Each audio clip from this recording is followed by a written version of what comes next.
തളിക്കുളം കൈതയ്ക്കൽ തൊഴുത്തുംപറമ്പിൽ രുദ്രമാല ഭഗവതി ക്ഷേത്രത്തിൽ കളമെഴുത്തുപാട്ട് ഭക്തിസാന്ദ്രമായി.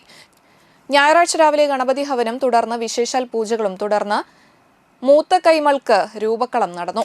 വൈകിട്ട് ചുറ്റുവിളക്ക്, ദീപാരാധന, തുടർന്ന് താലമേള വാദ്യഘോഷത്തോടെ വിഷ്ണുമായ സ്വാമിക്ക് രൂപക്കളം, പ്രസാദവൂട്ട് എന്നിവ നടന്നു. ക്ഷേത്രം തന്ത്രിമാരായ നാരായണൻകുട്ടി, ചേരിമല ബൈജു ശാന്തി എന്നിവർ ക്ഷേത്രം ചടങ്ങുകൾക്ക് മുഖ്യ കാർമ്മികത്വം വഹിച്ചു. ക്ഷേത്രം ഭാരവാഹികളായ രക്ഷാധികാരി ടി.K. ഷൺമുഖൻ, പ്രസിഡന്റ് സുഭാഷ് ചന്ദ്രൻ ടി.U, സെക്രട്ടറി സഹദേവൻ ടി.G, ട്രഷറർ സുരേഷ് ടി.R, രാമദാസ് ടി.V, സുധീഷ് ടി.S, പ്രേമൻ ടി.S, പ്രഹ്ലാദൻ ടി.V, ദിലീപ് ടി.S, രാജൻ ടി.P എന്നിവർ നേതൃത്വം നൽകി.